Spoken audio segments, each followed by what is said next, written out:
ओम नमो भगवते वासुदेवाय।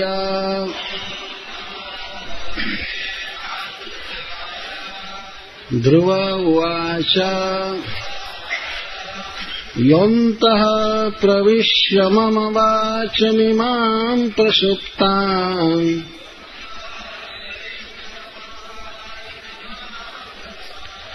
सञ्जीवयत्यखिलशक्तिधरः स्वधाम्ना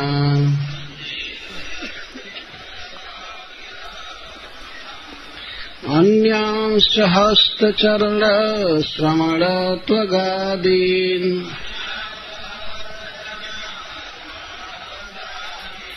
प्राणान्नमो भगवते पुरुषाय तुभ्यम्।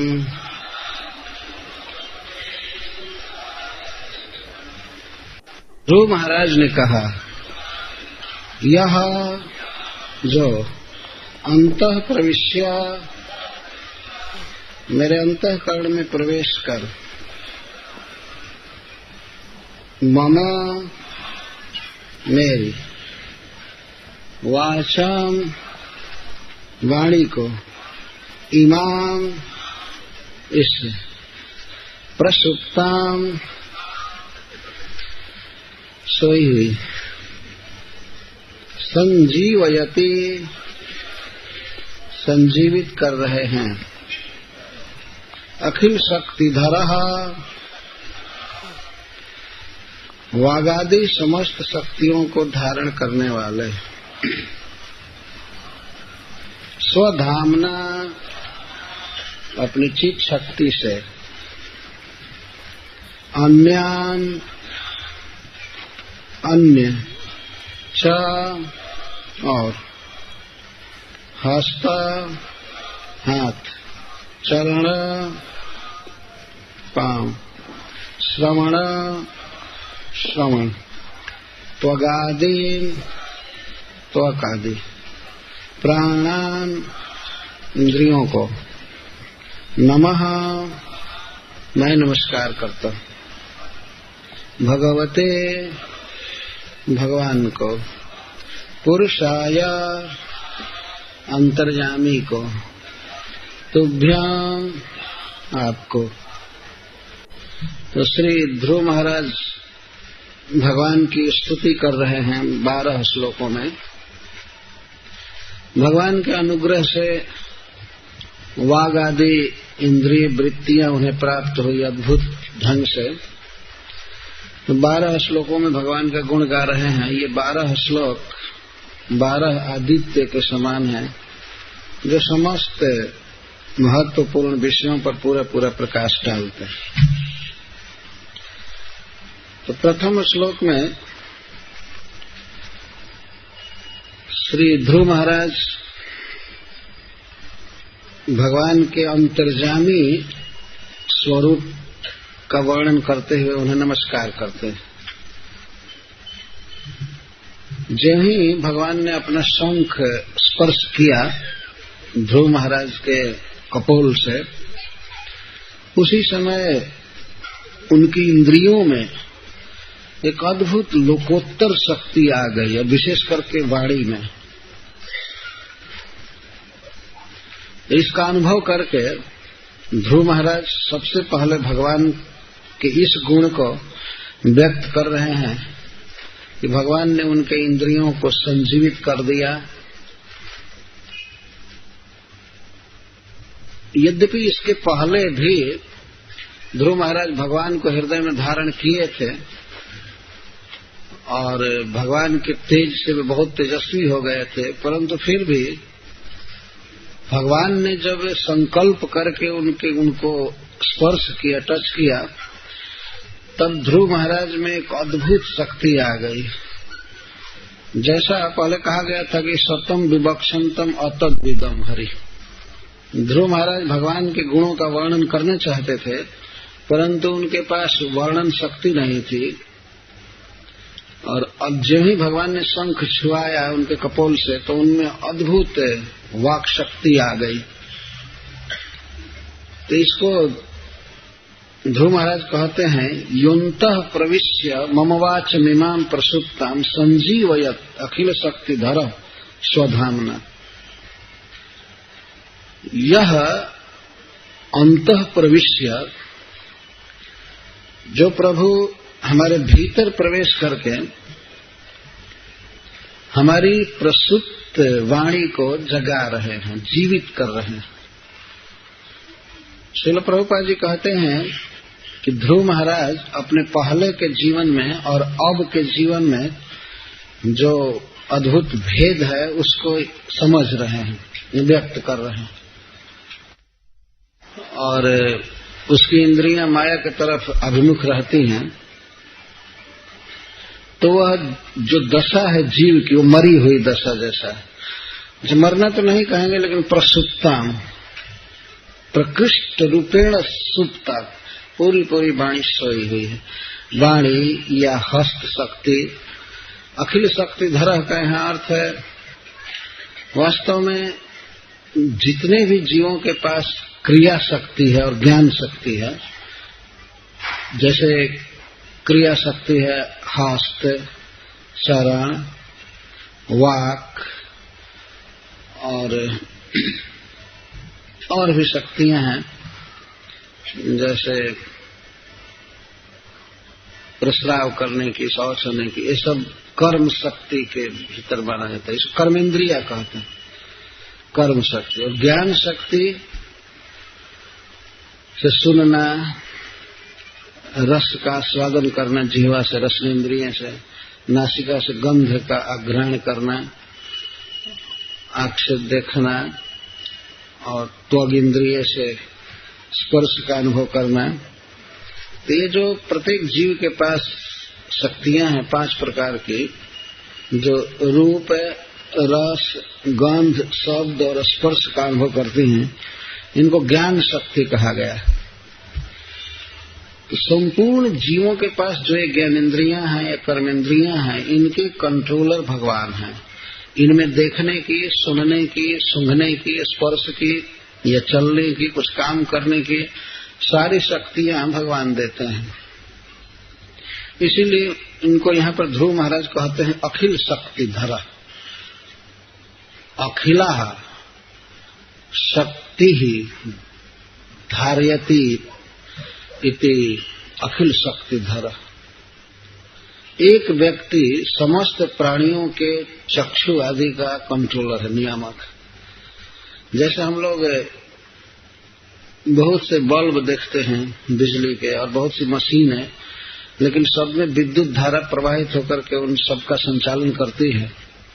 भले उनका आकार भिन्न भिन्न हो, कुछ भी हो, लेकिन उसमें जो तेज होता है, प्रकाश होता है, करंट होता है, तो वह एक स्थान से आता है।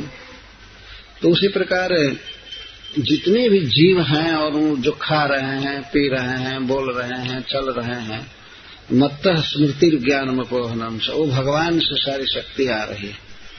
इसका प्रत्यक्ष अनुभव ध्रुव महाराज ने किया, और वे समझ रहे हैं कि यो अंतः प्रविश्य, यद्यपि भगवान सबके हृदय में हैं पहले से ही, ध्रुव महाराज के भी हृदय में वे थे, और बल्कि प्रकट थे ध्यान के समय, लेकिन शंख स्पर्श के बाद की स्थिति को कह रहे हैं कि वास्तव में भगवान ने शंख क्या छुआया, ध्रुव महाराज का अंतःकरण में प्रवेश किया, और प्रवेश करके युन्तः प्रवेश मम वाच मिमां प्रसुप्ता, मेरी प्रसुप्त वाणी को जगा दिया। प्रत्येक जीव के पास जो इंद्रियां हैं, अपने वास्तविक स्वरूप में वे सब चिन्मय हैं, और वे भगवान श्री कृष्ण के विशेषताओं का संग्राहक हैं। जैसे आंख इसीलिए है कि यह ग्रहण करे श्री कृष्ण के रूप को, कान इसीलिए है कि श्री कृष्ण के शब्द को ग्रहण करे। श्री कृष्ण चाहे बांसुरी में बोलते हैं, अथवा डायरेक्ट बोलते हैं, अथवा उनके विषय में वैष्णव लोग कुछ बोलते हैं, भगवत कथा आदि, इसमें श्रवण का विनियोग करना चाहिए। यही जीव की वास्तविक स्थिति है, यह स्वरूप है। परंतु जीव मायाबद्ध हो करके नाना प्रकार के भिन्न भिन्न विषयों को सुनता रहता है। यह इसकी मरी हुई दशा है। ये बिल्कुल प्रसुप्त। प्रसुप्त का अर्थ होता है गाढ़ निद्रा। आप देख सकते हैं कि एक जागृत जीवन में और सुप्त जीवन में कितना अंतर होता है। जब हम लोग सो जाते हैं तो उस समय सारी क्रियाएं, सारी शक्तियां भी सो जाती हैं। न देखना चालू रहता है, न बोलना, न चलना, न खाना, केवल सांस लेने की क्रिया चलती रहती है।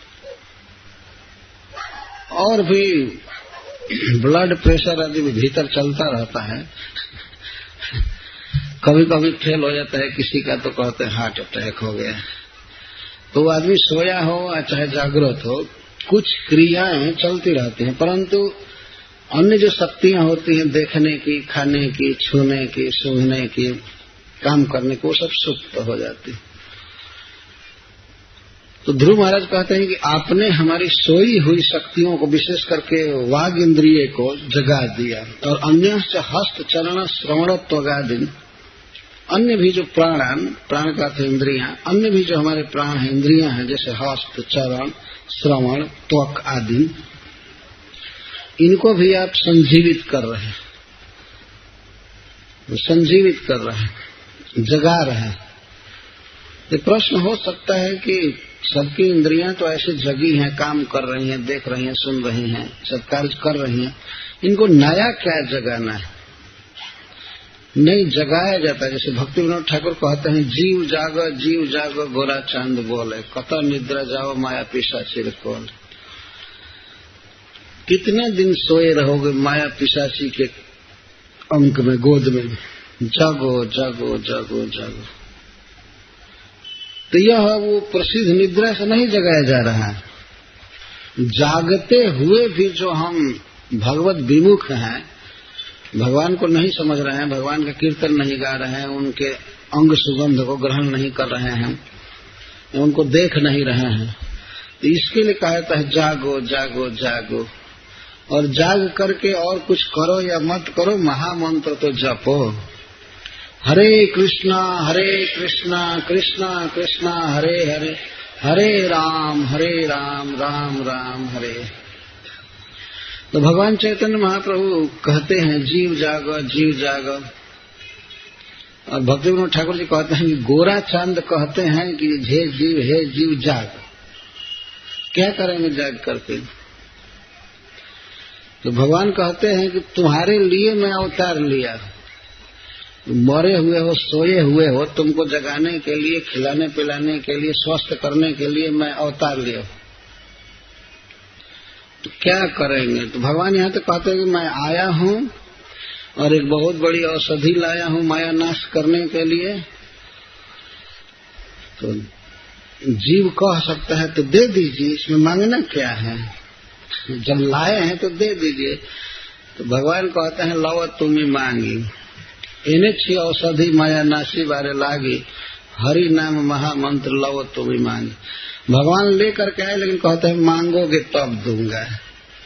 कुछ श्रद्धा तो चाहिए ना, ऐसे जबरदस्ती थोड़े न दे देंगे, कुछ श्रद्धा होनी चाहिए। मांगो मांगो मांगो, मैं दे दूंगा। यह सुनते ही भक्ति विनोद ठाकुर गौरचंद्र के चरण में गिरकर मांग लिए हरिनाम।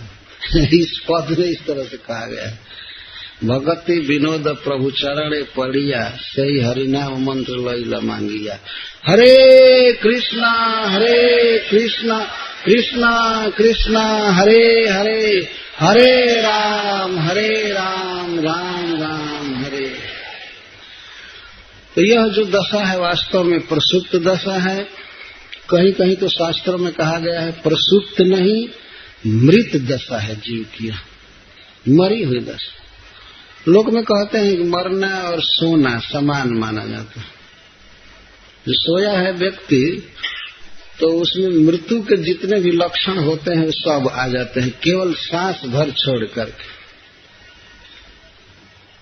बाकी और तो मरने पर जीव बोलता नहीं है, हंसता नहीं है, कुछ खाता नहीं है, पीता नहीं। सोने पर भी वही होता है। अच्छा, मान लीजिए कोई आदमी सो रहा है, अगर सवेरे जग जाए ठीक से नहाए, स्नान करे, खाए पिए, ऑफिस जाए, जो काम करना है करे, तो कहा जाएगा कि सोया था। लेकिन 10-20 वर्ष तक ऐसे ही सोया ही रहे तो कौन नहीं कहेगा कि इसे तो मर जाना अच्छा था, इसे तो मर जाना अच्छा था। और विचार करके देखा जाए तो हम लोग भी ऐसे सो रहे हैं। प्रसिद्ध निद्रा भी बहुत लंबी हो रही है। 24 घंटे का दिन रात होता है। 24 घंटे में मान लीजिए कोई व्यक्ति 8 घंटा सो रहा हो दिन रात मिलाकर, तो 1/3, और मान लीजिए वह 90 वर्ष जीवित रहा तो 30 वर्ष तो अखंड सोया रहा ना। प्रतिदिन 8-8 घंटा उसका कंबाइन किया जाए, जोड़ा जाए, या 75 साल जिया तो 25 वर्ष तक तो अखंड मरा रहा, सोया रहा। यदि घर में कोई ऐसे सो जाए तो 1 सप्ताह बीतने के बाद ही घर वाले सोचेंगे बल्कि मर जाता तो अच्छा होता, इतना क्यों सोया हुआ है अखंड। लेकिन हम तो सो ही रहे हैं। बीच में ये बात होती है कि खंडित हो जाती है निद्रा, जग जाते हैं, लेकिन फिर खा पी करके घूम करके आ करके रात को फिर सो जाते। तो सोई हुई जो अवस्था है निष्क्रिय अवस्था है, मरने के समान ही है वास्तव में। और मरण है क्या? मरण एक दिन ऐसी चीज है कि उसके बाद जीव जगता नहीं, इस शरीर में अहम बुद्धि नहीं करता, भूल जाता है सदा के लिए। इसको मरण कहते हैं।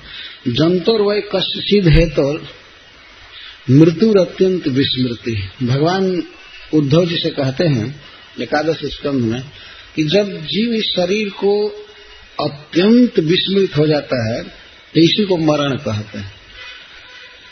जीव तो कभी मरता नहीं, आत्मा मरता नहीं है, वह इस शरीर को विस्मृत हो जाता है, इस शरीर में वो कुछ याद नहीं करता है, इसी को मरण कहा जाता है।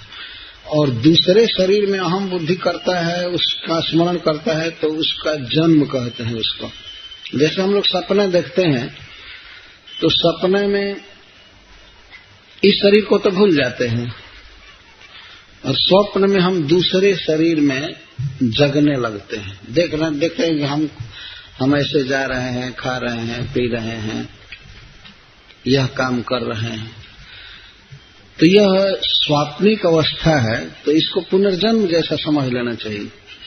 तो मान लीजिए एक व्यक्ति अगर 24 घंटा में 8 घंटा सोया और मान लीजिए 4 घंटा सपना देखा, तो इस शरीर में रहते हुए यदि 75 साल जिया तो 12.5 साल तो दूसरे देह में रहा ना। सपना देख रहा है तो इस शरीर को तो भूल गया और दूसरे शरीर में रहा। यदि सारा सपना जोड़ा जाए एक जगह पर तो 12.5 साल वो दूसरे देह में रहा, इस देह को तो भूला ना। तो जन्म मृत्यु का रहस्य तो बड़ी आसानी से समझा जा सकता है। तो भगवत विमुख जो अवस्था है जीव की, वह वास्तव में प्रसुप्त अवस्था है अथवा मृत अवस्था है, इसका अंतर ध्रुव महाराज समझ रहे हैं। तो भगवान किस प्रकार हृदय में प्रवेश करके और इन इंद्रियों में अद्भुत दिव्य शक्ति दे रहे हैं। यह दिव्य शक्ति देने का अर्थ ये नहीं है कि इंद्रियां अब बड़ी हो गई, जैसे ध्रुव महाराज की आंख बड़ी हो गई होगी, हाथ लंबा हो गया होगा, नहीं। उनका साइज साकिट जो कुछ था सेम था, लेकिन उनमें अद्भुत शक्ति आ गई। जैसे मान लीजिए किसी का टेलीविजन खराब हो गया है और किसी मैकेनिक के पास, मिस्त्री के पास से ले जाओ बना दे, तो वह टेलीविजन बहुत दूर के रूप को जो ट्रांसमिटेड किया जाता है उसको पकड़ना चालू कर देता है। तो टेलीविजन का साइज वही रहता है, सब कुछ वही रहता है, लेकिन उसमें संग्रहण शक्ति बढ़ जाती है। वह स्विच ऑन करने पर रूप पकड़ लेगा, कहीं दिल्ली का या BBC लंदन का या कहीं का भी, तो इस तरह से पकड़ लेता है। इसको कहते हैं संग्राहक। हमारी इंद्रियों में यह शक्ति है, परंतु प्रसुप्त है। किसी के टेलीविजन में शक्ति है, नया टेलीविजन है, सब है, लेकिन कनेक्शन प्रॉपर नहीं जुटा है, तो वह रूप को नहीं देख पाएगा। या रेडियो का कनेक्शन ठीक से नहीं है तो वह शब्द नहीं सुन पाएगा। तो भगवान का जो दिव्य रूप है वो तो है, भगवान के शब्द हैं, भगवान का अंग गंध है, स्पर्श है, सब कुछ है, लेकिन हमारी जब इंद्रियां शुद्ध होती हैं, इनका कनेक्शन प्रॉपर जोड़ देते हैं भगवान हृदय में, तब ये भगवान के रूप, शब्द, स्पर्श आदि को ग्रहण करती। तो जिन लोगों का टेलीविजन पूरा पूरा ब्रोकन, खराब हो गया है, वे लोग कहते हैं कि ईश्वर निराकार है।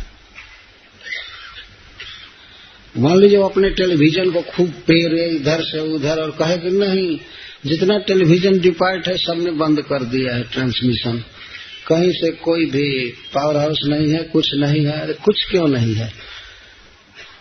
तुम्हारा जो स्क्रीन है वो खराब हो चुका है, चाहे हृदय गंदा है, अशुद्ध है वास्तव में, इसीलिए भगवान के रूप की स्फुरना उसमें नहीं होती। तो जैसे जिसका टेलीविजन खराब हो गया है और वो गाली दे टेलीविजन डिपार्टमेंट को गाली दे कि ये सब बेकार हैं, कोई रूप नहीं आ रहा है, मैं टेलीविजन खरीदा, इतना मेहनत किया। तो इस तरह से ये जो निर्विशेषवादी है इतने बोका है, इनको ये पता नहीं चलता है कि हमारा हृदय गंदा है, हमारी इंद्रियां अशुद्ध हैं, और इसीलिए भगवान के आकार, रूप, रस, गंध आदि को पकड़ नहीं पाते हैं। पकड़ते नहीं है तो कहते हैं ईश्वर निराकार है। तुम्हारे कहने से निराकार हो जाएगा। अपनी कमी देखनी चाहिए ना, पाप करके हृदय तो गंदा हो चुका है, तो भगवान का श्याम सुंदर विग्रह मन में स्फुरित नहीं हो रहा है। लेकिन संतः सदैव हृदय से विलोकयन्ति, प्रेमांजन छरित भक्ति विलोचनेन संतः सदैव हृदय से विलोकयन्ति, जम श्याम सुंदरम अचिंत गुण स्वरूपम गोविंदमाज पुरुषम तमहम भजामि। संत लोग तो सदैव हृदय में भगवान को देखते हैं और बाहर भी देखते हैं, सदा देखते हैं। कैसा देखते हैं? जम श्याम सुंदरम अचिंत गुण स्वरूपम, वो सांवले बादल के समान परम सुंदर हैं और उनके अद्भुत अचिंत गुण हैं, उनकी विशेषताएं हैं, इसको संत लोग देखते हैं। और असंतों के लिए तो वो निराकार ही बने रहते। हमने कभी कभी देखा है ऐसा टेलीविजन, कोई खराबी हो गई है तो केवल उसमें झलमल झलमल झलमल झलमल करता रहता और परेशान हो जाते हैं, लगाते लगाते कुछ भी वो पकड़ता ही नहीं, कुछ नहीं पकड़ पाता। तो इस तरह से कुछ लोग तो सत्संग तक करते हैं। सत्संग मतलब वही टेलीविजन पे रहे हैं, इधर से उधर, कनेक्शन तो ठीक है नहीं। किससे सुनना चाहिए भगवान की बात, उससे न सुनकर किसी भोगस व्यक्ति से सुनते हैं, इसीलिए उनकी धारणा हो जाती है कि भगवान का कोई रूप नहीं है, भगवान का कोई धाम नहीं है, उनके शरीर से सुगंध नहीं है, या बोलते नहीं हैं। ये सब बातें समझाना चाहिए लोक में भक्तों को।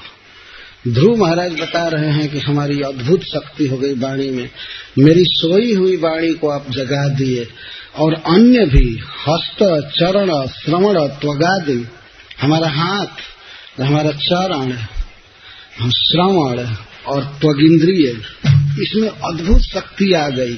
अब चरण भगवान की तरफ जाना चाहता है सेवा के लिए, हाथ भगवान के चरण कमल की सेवा करना चाहता है, त्वगिंद्रिय में ऐसी उत्कंठा हो रही है कि भगवान का आलिंगन करूं, स्पर्श करूं, और कानों में स्पृहा हो रही है कि भगवान कब वचनामृत बोलेंगे भगवान की तरफ। और संसार की तरफ से इंद्रियां बिल्कुल परावर्तित हो गई, उधर नहीं जा रही। इसी अंतर को देख रहे हैं ध्रुव महाराज कि भगवान की अद्भुत शक्ति है कि वे इंद्रियों की शक्ति को अपने तरफ अभिमुख कर लिए।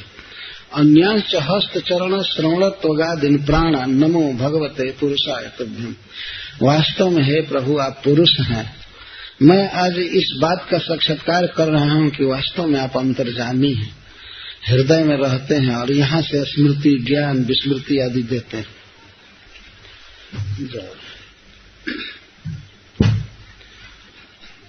ये बहुत बड़ा सौभाग्य है ध्रुव महाराज का कि वे ये अनुभव कर रहे हैं और भगवान उनके इंद्रियों की शक्ति को इस तरह अद्भुत, अप्राकृत कर दिए। तो मैं तो बहुत व्याख्या करने की इच्छा रखता हूं, लेकिन ज्यादा व्याख्या की जाए तो और श्लोक नहीं आ पाएंगे, इसीलिए मैं अपने मन को संतोष देकर आगे बढ़ रहा हूं। तो इस पर प्रश्न हो सकता है, भगवान कह सकते हैं कि वाग आदि इंद्रियों के नियामक तो वहनी आदि देवता है, जैसे वाणी के वहनी, आंखों के सूर्य, बाह के इंद्र, नासिका के श्रवण अश्विनी कुमार। तो ये लोग इंद्रियों को कंट्रोल करते हैं। वास्तव में भगवान ने देवताओं को ये काम दिया है।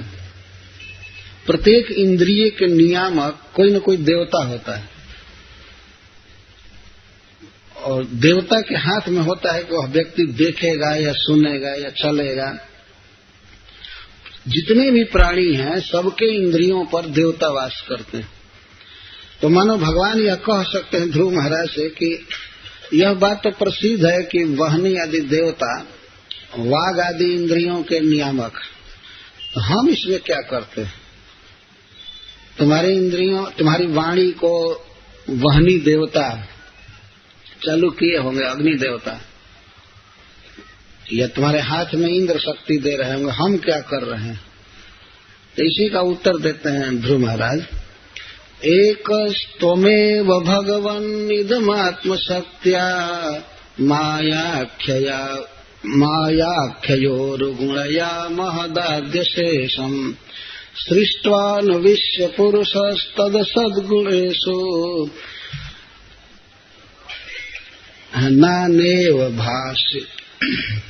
नानेव दारुषु विभावसि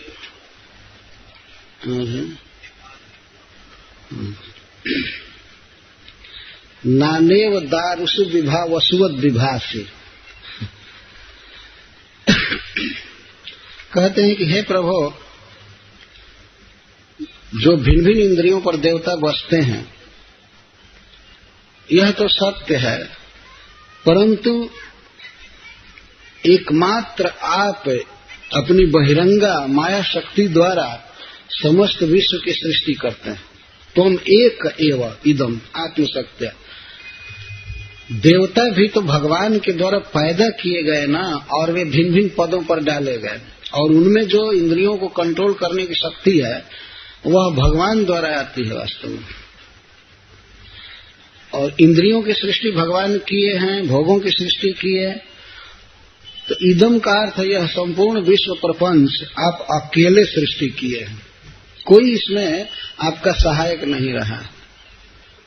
एक अकेले आप सृष्टि किए हैं, और इंद्रियों का नियमन आप तत्व देवता रूप से स्वयं आप करते हैं। नाम होता है कि ये देवता हाथ का कंट्रोलर है या पैर का कंट्रोलर है या नासिका का नियामक है, लेकिन वास्तव में केवल आप नियमन करते हैं, अकेले सृष्टि करते हैं, सब देह बनाते हैं, भोग बनाते हैं, देवताओं को पैदा करते हैं आप, और आप ही वास्तव में कंट्रोल करते हैं।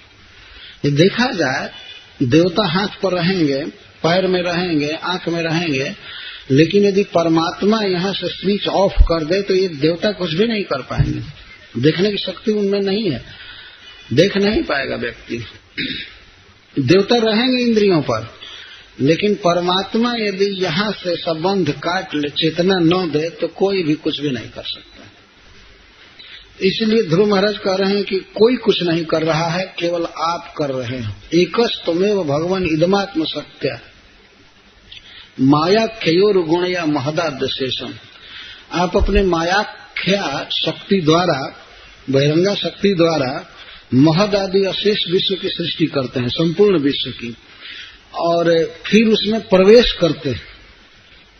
स्वयं सृष्टि करके भगवान और इस सृष्टि के कण कण में सभी जीवों में प्रवेश करते हैं। सबसे पहले तो वे ब्रह्मांड में प्रवेश करते हैं, अनंत कोटि विश्व की सृष्टि करते हैं, अनंत ब्रह्मांड की कारणोदकशाही के रूप में। और जितने ब्रह्मांड की सृष्टि करते हैं फिर भगवान अपने को उतने रूप में एक्सपैंड करते हैं।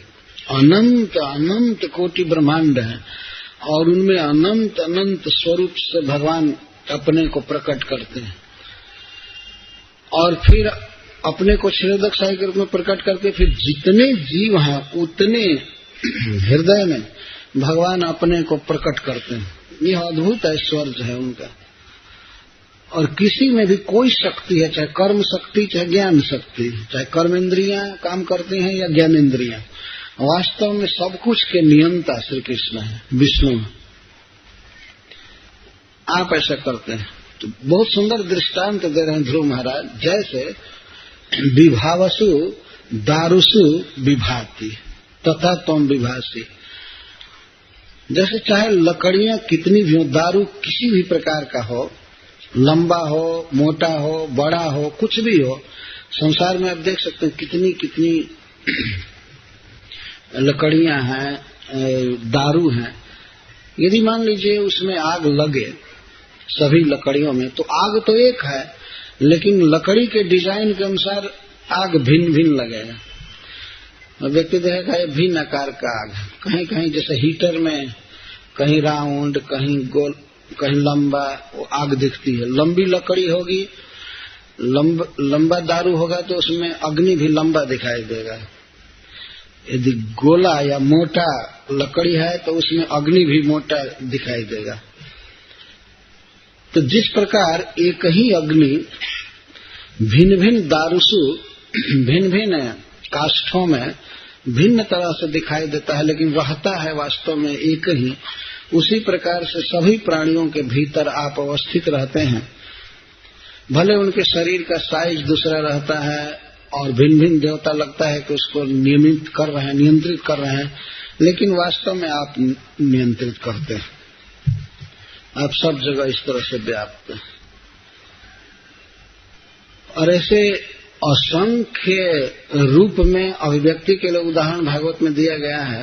जैसे संसार में कोटि कोटि घड़ा हो, घट हो या सरोवर, नदी, समुद्र, जितना भी जलपात्र है पृथ्वी पर रखा जाए तो सब में सूर्य का प्रतिबिंब पड़ेगा। आकाश स्थित सूर्य का प्रतिबिंब सब जगह दिखाई देगा। परंतु सभी घड़ों में, सभी सरोवरों में एक ही सूर्य दिखाई देता है सब जगह, कोई दूसरा नहीं होता है। सर्वत्र व्यक्ति देख सकता है, सभी जलपात्रों में एक ही सूर्य प्रतिबिंबित होता है। उस तरह से वास्तव में भगवान विष्णु ही समस्त प्राणियों के हृदय में है, सबके हृदय में है। और देखने में लगता है कि ब्रह्मा जी सृष्टि कर रहे हैं, शिव जी संहार कर रहे हैं, इंद्र हाथों का नियमन कर रहे हैं, वर्षा कर रहे हैं, लेकिन वास्तव में कोई कुछ नहीं करता है। यह तो विष्णु की शक्ति है कि ये लोग उस शक्ति से शक्तिमान बन करके और कुछ कार्य करते हैं। वास्तव में भगवान सब करते हैं। जैसे मान लीजिए आप किसी चूल्हे में लकड़ी जला रहे हैं, दारू जला रहे हैं और आग लगी हुई है, तो कोई व्यक्ति कहे वाह वाह धन्यवाद काष्ठ, तुमने मेरा भोजन बना दिया, बहुत अच्छा किया, मेरा भोजन पका दिया, हे काठ, हे दारू, तुमको प्रणाम। तो मूर्ख व्यक्ति है, काठ नहीं भोजन पका रहा है, अग्नि पका रहा है भोजन। तो इसी तरह कुछ लोग जो नासमझ हमें कहते हैं इंद्र वर्षा कर रहे हैं और शिव ये कर रहे हैं, ब्रह्मा कर रहे हैं और सब कर रहे हैं, देवता कर रहे हैं, कुछ नहीं कर रहे हैं, भगवान कर रहे हैं। और लोग तो जैसे दारुसु अग्निवत विभावसुवत, जैसे दारुसु अनेक लकड़ियों में विभावसु अग्निदेव रहते हैं और वही उसमें दाह उत्पन्न करते हैं, दिखाई पड़ते हैं लकड़ियों के साइज के अनुसार, लेकिन वास्तव में दारुओं में, काष्ठों में कोई बल नहीं है इस तरह। यदि अग्नि उसमें प्रकट न हो तो आप काठ केवल चूल्हा में डाल कर भोजन पका लेंगे। कोई कहे कि कल तो इतना भोजन पका दिया, आज कुछ कर ही नहीं रहा है केवल काठ डाला जाए चूल्हे में तो वो तो कुछ करेगा नहीं। अग्नि काष्ठ में प्रकट हो करके और भोजन पकाते हैं या कुछ भी करते हैं, तो वास्तव में श्री विष्णु ही चेतना देते हैं। और जब चेतना होती है तभी तो हाथ काम करेगा या पैर काम करेगा, कुछ भी। जब करंट आएगा तभी तो पंखा काम करेगा या बल्ब काम करेगा या हीटर या फ्रिज कुछ भी काम कर सकता है। जब करंट ही नहीं आएगा तो क्या करेगा। तो इस तरह से भगवान वास्तव में समस्त ऊर्जा के, ये कहीं चेतना के स्रोत, चेतनस चेतना नाम, जितनी चेतन वस्तुएं दिखाई दे रही हैं उसमें जो चेतना है उन समस्त चेतनाओं की मैं मूल चेतना हूं, हमसे चेतना उसमें जाती है। तो इस प्रकार से है भगवान, मैं समझ रहा हूं आप ही हमारी वाणी को संजीवित कर रहे हैं और हमारे हस्त, चरण, श्रवण और त्वक आदि को भी आप ही अनुप्राणित कर रहे हैं। मैं आपके द्वारा किए गए इस उपकार को कैसे भूल सकता हूं। आज मुझे पूरा पूरा ज्ञान हो रहा है किस प्रकार आप अंतर्जामी हैं और इंद्रियों को शक्ति देते हैं। हे अंतर्जामी परमात्मा, हे सदैश्वर्य पूर्ण प्रभु, मैं आपको प्रणाम कर रहा हूं। इस तरह से कहते हैं। आगे के श्लोक में कहते हैं कि अन्य देवता तो आपके अधीन हैं ही, अन्य देवताओं की जो क्रिया शक्ति है वो आपके अधीन है ही, ब्रह्मा जी को जो ज्ञान है वो आपके अधीन है। और देवताओं की बात तो छोड़ दीजिए। त्वद्दत्तया वयुनयेदमचष्ट विश्वम् सुप्त प्रबुद्धैव नाथ भवत् प्रपन्नः तस्यापवर्ग्य शरणम् तव पादमूलम् विस्मर्यते कृतविदा कथमार्तबन्ध। ध्रुव महाराज कहते हैं कि हे प्रभु, अन्य देवताओं की शक्ति, ज्ञान सब कुछ आपके अधीन है, वे आप पर आश्रित हैं। इसमें तो कहना ही क्या, इस विश्व के सबसे बड़े व्यक्ति ब्रह्मा जी को जो ज्ञान है वो भी आपके अधीन है। तो दत्तया वयुनया, वयुन का अर्थ होता है ज्ञान। जब आपने ज्ञान दिया ब्रह्मा जी को, भवत प्रपन्न का है अर्थ है ब्रह्मा जी भगवान के वे शरणागत हैं, प्रसिद्ध भगवत शरण में ग्रहण किया उन्होंने बिल्कुल जन्म के बाद तुरंत ही। तो भवत प्रपन्न भवंतम शरणम प्राप्त है, जो भगवान की शरण में है। ब्रह्मा जी जानते हैं भगवान का पोजीशन और अपनी स्थिति भी, इसीलिए तो वो गोविंदम आदि पुरुषम तमहम भजामि, वो कहते हैं मैं गोविंद का भजन करता हूँ। और सृष्टि में ये अधम जीव दूसरे का भजन चालू करते हैं। ये ब्रह्मा जी तो कृष्ण के भक्त हैं, गोविंद के भक्त हैं। और आजकल देखिए, चाहे बहुत पहले से ही कुछ लोग गोविंद का भजन न करके थर्ड क्लास के लोगों का भजन करते हैं और कहते भी सब हम तो इसके भक्त हैं, हम इसके भक्त हैं। अरे बेवकूफ, कहीं किसी के भक्त बनो। भक्त बनना है गोविंद का, कृष्ण का। ब्रह्मा जी सबसे बड़े व्यक्ति हैं, सबसे बड़े आचार्य हैं, जिन्होंने गोविंद की शरण ग्रहण करके सिखाया है जगत को कि वास्तव में विष्णु गोविंद ही आराध्य हैं, हम सब उनके सेवक हैं। तो भवत प्रपन्न ये ब्रह्मा जी का एक नाम भी है, विष्णु प्रपन्न, भगवान के शरणागत हैं। तो ध्रुव महाराज कहते हैं, देखिए इनको पूरा पूरा वेद का ज्ञान हो चुका है, इसलिए जो बोल रहे हैं बिल्कुल फैक्ट बोल रहे हैं। पहले कहा गया कि द्वादश आदित्य के समान इनके श्लोक सभी विषयों पर प्रकाश डाल रहे हैं। तो इस श्लोक में कहते हैं तब दत्तया वयुनया, आपके द्वारा दिए गए ज्ञान से ब्रह्मा जी ने इस विश्व को देखा, रचना नहीं किया। कुछ लोग ये समझते हैं कि ब्रह्मा जी ने विश्व सृष्टि किया, कुछ नहीं किया। भगवान के द्वारा बनाई हुई सृष्टि को वो देखने में समर्थ हुए। अचष्ट विष्णु, अचष्ट दृष्टवाद, ब्रह्मा जी ने देखा, रियलाइज किया कि वास्तव में भगवान सब किए हुए हैं। तो केवल नाम भर इनको लेना था कि ब्रह्मा ने सृष्टि किया, ब्रह्मा ने सृष्टि किया। कुछ नहीं कर सकते ब्रह्मा जी। यदि भगवान न चाहें और एक मच्छर की टांग टूट जाए तो ब्रह्मा जी में शक्ति नहीं है बनाने की, और तो छोड़ दीजिए दूसरा काम। ब्रह्मा जी थक जाएंगे, क्या करें, कहाँ से मैटेरियल लावें, इसकी टांग बनावें, वो कुछ नहीं कर पाएंगे। नहीं तो भगवान सारा सामान दे दिए हैं, भूमि रापो जलम वायु खम मनो बुद्धिरेव च। स्थूल भूत भी जैसे भूमि जल अग्नि आदि और सूक्ष्म शब्द रूप रस गंध आदि और मन बुद्धि आदि सब भगवान जुटा देते हैं और उसी और सारा डिजाइन भी बता देते हैं, ऐसे गढ़ना है, ये गढ़ना है, ब्रह्मा जी गढ़ देते हैं, निर्माण कर देते हैं। लेकिन ब्रह्मा जी में इंग्रेडिएंट लाने की बिल्कुल शक्ति नहीं, कहीं से कुछ नहीं ला सकते।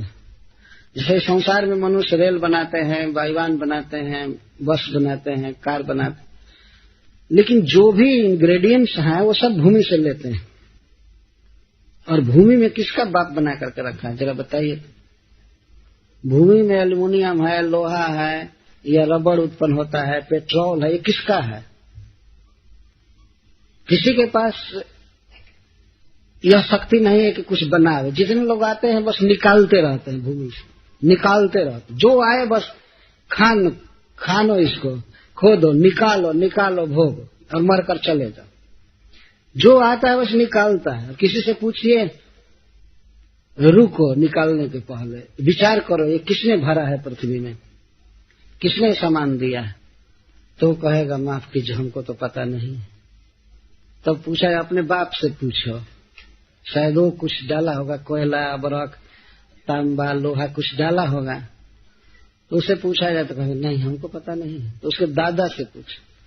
इस तरह से पीछे पूछने की परंपरा ढकेलते जाएंगे, अंत में पता लगेगा कि सब कृष्ण ने रखा है, सब भगवान ने रखा। वास्तव में पृथ्वी को उन्होंने बनाया और पृथ्वी में सारी विशेषता तेल, सोना, चांदी जो कुछ भी है भगवान ने रख दिया है। और भूमि में ऐसा गुण बनाया कि आप प्रत्येक वर्ष बीज डालिए और एक बीज कई अन्न को लेकर के प्रकट होता रहता। तो कोई उत्पन्न क्या कर सकता है?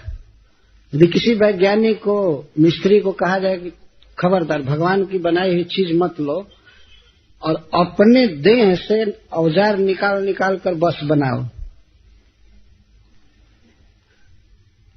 कुछ भी अपने देह से निकालो, क्या करेगा? तो भगवान का किसी दिन ऑर्डर आ जाए कि छूना नहीं है मैं जो बनाया हूं, तुम बनाओ और अपने देह पर ही रेल चलाओ, यहीं से अपने देह से रेल निकालो, बनाओ सब कुछ और चलाओ, हमारे भूमि पर मत चलाओ। तो उस समय तो कहेंगे ना, हे नाथ माफ कीजिए, मैं दीन हूँ, हीन हूँ, आपकी कृपा से जी रहा हूँ। तो ब्रह्मा जी सत्य को जान गए। वे कहते हैं कि वास्तव में गोविंद प्रभु हैं, सब कुछ वे करते हैं, हम तो दीन हैं, सेवक हैं। पर आजकल के मूर्ख मनुष्य इस बात को समझते नहीं। वो समझते हैं हम कर रहे हैं। क्या कर रहे हैं? क्या कर सकते? कुछ भी करने की शक्ति नहीं। तो यहाँ श्री ध्रुव महाराज कह रहे हैं कि औरों की तो बात छोड़ दीजिए, ब्रह्मा जी तक जो ज्ञान प्राप्त किए हैं उनमें जो क्रिया शक्ति है वो आपकी दी हुई, आपकी कृपा से, आपके अधीन है। जब ही आप चाहेंगे कि ब्रह्मा सृष्टि न कर सके तो उनकी सारी दक्षता हर ली जाएगी, उसी समय कुछ नहीं कर सकेंगे। और यह बिल्कुल सत्य बात है। अब इतने बल्ब जल रहे हैं, चाहे मान लीजिए और भी कुछ काम हो रहा हो, माइक बोल रहा है, लेकिन जब ही स्विच ऑफ होगा, बिजली जाएगी, तेरी सब चुप हो जाएगी। इस तरह से भगवान की शक्ति से सब कुछ हो रहा है। तो दत्तया वैनये दमचष्ट विश्वम सुप्त प्रबुद्धैव नाथ भवत प्रपन्न। किस तरह से ब्रह्मा जी सृष्टि को समझने में समर्थ हुए? जैसे कोई व्यक्ति सोया हो और सोए हुए व्यक्ति के पास चतुर्दिक बहुत से दृश्य हो, लेकिन सोया है तो नहीं देख रहा है, लेकिन उसको प्रबुद्ध कर दिया जाए, जगा दिया जाए, तो देखेगा इधर यह है, इधर यह है, इधर ये। तो ब्रह्मा जी को जगाया भगवान ने। बाकी सृष्टि जो हुई थी वो तो भगवान कर चुके थे, केवल जगाया और इनको दिखा दिया। सुप्त प्रबुद्धैव, जैसे सुप्त व्यक्ति प्रबुद्ध हो, जग जाए और देखे अपने चतुर्दिक विश्व प्रपंच, उस तरह से ब्रह्मा जी ने देखा। इस प्रकार आप अपवर्ग के शरण हैं। अपवर्ग के जो योग्य जो होते हैं उनको आप वर्ग कहते हैं, अर्थात मुक्त पुरुषों के भी आप शरण हैं। तो जो व्यक्ति आपके द्वारा किए गए इस उपकार को समझेगा वो कैसे आपके चरण पद्म मूल को विसार सकता है, कैसे भूल सकता है? क्या उपकार भगवान सबसे पहले करते हैं? इंद्रियों में चेतना देकर और इस विश्व को भोगने की सुविधा भगवान देते हैं। भगवान हृदय में है और वे चेतना यहां से देते हैं, तब जीव कुछ देख पाता है, खाता है, सूंघता है, सुनता है। यदि विचार करके देखिए तो यह भगवान का बहुत बड़ा उपकार है। जो भगवान के इस उपकार को कोई व्यक्ति जाने, कृतज्ञ हो, तो कैसे उनके चरण कमल को भूल सकता है? तस्याप वर्ग शरणम तवपाद मूलम विस्मर्यते कृतविदा कथमार्थ बंधो। हे आर्त बंधु, हे दुखी प्राणियों के हितैषी, उनके बंधु, यदि वास्तव में कोई व्यक्ति किसी के उपकार को समझने की शक्ति रखता है तो आपके द्वारा किए गए उपकार को कैसे भूल सकता है? जो लोग भगवान को नहीं मानते हैं और भगवान के द्वारा किए गए उपकार को नहीं समझते हैं, वास्तव में वो इस संसार में प्रथम नंबर के मूर्ख हैं, मूढ़ हैं, कुछ भी नहीं समझते हैं। इस संसार में जो कुछ भी है तो सब भगवान दिए हैं। देह दिए हैं, भोग दिए हैं, और भोगों को भोगने के लिए इंद्रियों में चेतना देते हैं। भगवान आंख में शक्ति दे रहे हैं, तब हम लोग कॉलेज में या स्कूल में पढ़ते हैं। यदि देखने की समझने की शक्ति न हो तो क्या कोई करेगा? और देखा जाता है, मान लीजिए कोई व्यक्ति जन्म लिया और उसमें श्रवण शक्ति बिल्कुल ही नहीं है, जन्म के समय बिल्कुल सुनने की शक्ति नहीं है, तो किसी भी उपाय से उसमें श्रवण शक्ति कोई भर नहीं सकता है। ऐसा है ना? यदि कुछ सुनने की शक्ति है तो उसको थोड़ा हायर कर सकता है, लेकिन बिल्कुल सुनने की शक्ति नहीं है, तब तो सब डॉक्टर मर जाएंगे, कोई नहीं भर सकते। और जन्म से ही यदि देखने की शक्ति नहीं है तो क्या दुनिया के सारे डॉक्टर मिल करके उसमें दृष्टि शक्ति दे पाएंगे? नहीं दे सकते। डॉक्टर में भी जो देखने की शक्ति है भगवान दे रहे हैं। यह भगवान का उपकार है, सबके हृदय में है, स्नेह बस, सबको स्मृति दे रहे हैं, ज्ञान दे रहे हैं, वस्तु दे रहे हैं, खाने के लिए बनाए हैं। यह भगवान का उपकार है। जो व्यक्ति भगवान के उस उपकार को नहीं समझ सकता है, उसे कभी सद्गति नहीं हो सकती। तो कृतविदा, जो कृतज्ञ है, किए हुए को जानता है, वह कैसे भूल सकता है आपके उपकार को? विस्मर्यते कृतविदा कथम आर्तबंधो। हे आर्तबंधो, आपके द्वारा किए गए उपकार को कृतज्ञ वेता, कृतवेता कैसे भूल सकता है? नहीं भूल सकता है। वो तो हमेशा आपका स्मरण, भजन, आपकी वंदना करेगा। हरे कृष्णा कृष्णा कृष्णा हरे हरे, हरे राम राम राम। कभी कभी लोग पूछा करते हैं, अच्छा मान लीजिए हम कृष्ण का भजन नहीं कर रहे हैं, लेकिन हम ईमानदारी से जी रहे हैं, तो हमारी सद्गति होगी कि नहीं? कभी प्रश्न करते हैं। अरे हम भगवान का भजन नहीं करते हैं, भगवान को नहीं जानते हैं, लेकिन ईमानदारी से जी रहे हैं। समझ में नहीं आती है बात। ये इतना उपकार करने वाले को जानता नहीं है और उसी का दिया हुआ खा रहा है, पी रहा है और कहता है कि हम ईमानदार हैं। तो ऐसा व्यक्ति, कोई लड़का इस तरह की बात कहे कि हम तो अपने माता पिता की सेवा नहीं करते हैं, उनको कुछ नहीं जानते हैं, लेकिन हम ईमानदारी से घर में रहते हैं। और ईमानदारी क्या है कि बाप का दिया हुआ सब खा रहे हैं, लेकिन उनको हम जानते नहीं हैं, मानते नहीं हैं, तो वो तो कभी ईमानदार हो नहीं सकता। भगवान को भूला हुआ व्यक्ति एक नंबर का बेईमान है, वो ईमानदार हो ही नहीं सकता है। श्रील प्रभुपाद जी एक प्रवचन में कहे हैं, ऑनेस्टी इन थीव्स, चोरों में ईमानदारी। तो घटना सुनाते हैं कि एक बार कुछ चोर चोरी किए कई घरों में, कई घरों से सामान चुरा चुरा करके रात में लाए वृक्ष के नीचे, पेड़ के नीचे। तो वहां पर वे लोग कहने लगे, ए भाई बांटो, बेईमानी नहीं होनी चाहिए, ईमानदारी से बांटो। सारा बेईमानी का धन आया हुआ है, लेकिन ईमानदारी से बांटना है। वाह, बताइए, उसमें से एक पैसा भी लेना क्या ईमानदारी है? और जिस समय वो सामान बांट रहे होंगे और उसी समय पुलिस आ जाए चारों तरफ से, तब तो कहेगी ना कि हे ईमानदारों चलो जेल। तो सारी उनकी ईमानदारी बेईमानी में बदल जाएगी। चोर लोग ऐसे कहते होंगे जरूर कि ईमानदारी से बांटो। तो क्या ईमानदारी है? टोटल तो बेईमानी है, उसी में ईमानदारी कायम क्या कर रहे हैं? इसी तरह से इन मूर्ख मनुष्यों ने यहाँ ईमानदारी कायम किया है। ये हमारा है, ये तुम्हारा है, ये है, तुम यहाँ बिना वीजा के नहीं आ सकते हो, ये हमारा देश है, ये हमारा है, हमारा है। और कहा था ईश्वर का भजन करो। ईश्वर क्या है? ईमानदारी से जीना है हमको। तो सब कुछ तो भगवान का दिया हुआ है। सूर्य का प्रकाश हम लोग ले रहे हैं ना, 24 घंटे सूर्य प्रकाश देता रहता है। सूर्य का प्रकाश लेते हैं, ताप लेते हैं, पृथ्वी से ले ही रहे हैं, हवा में सांस ले रहे हैं, पानी हम लेकर आए नहीं, लेकिन उसी में स्नान कर रहे हैं, पी रहे हैं, खेत की सिंचाई कर रहे हैं, फैक्ट्री चला रहे हैं, कपड़ा धो रहे हैं, सारा काम कर रहे हैं। ये सोचना चाहिए ना कि ये वस्तु दिया कौन?